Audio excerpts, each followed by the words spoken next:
देखिपे मकापदर दृश्य यहाँ हूँ दारिमड़ी ब्लॉक हाथीमुंडा पंचायत अंतर्गत बुजली ग्राम विक्रम उठान सिंह मकापदर पदरटी हूँ 3 एकर 4 एकर भितर हेब बोली आशा करा जाउछि।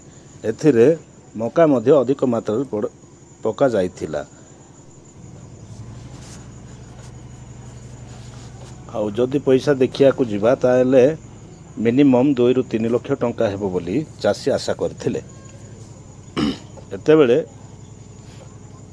मंथा बात्या ओ पवन बही मका गछ गुड़ाक सबु तले पकाई देई अछि। एहीपरि अनेकंक मकापदर नष्ट होई जाई अछि।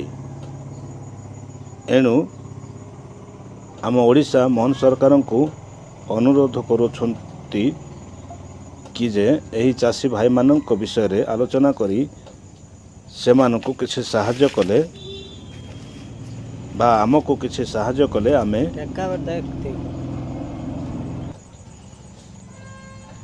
आपणको ठारो चिर उपकृत हेबो बोली आमे जनाउछु बा अनुरोध करूअछु। रहिली मु मनोज पीजीएम ओडिशा यूट्यूबर।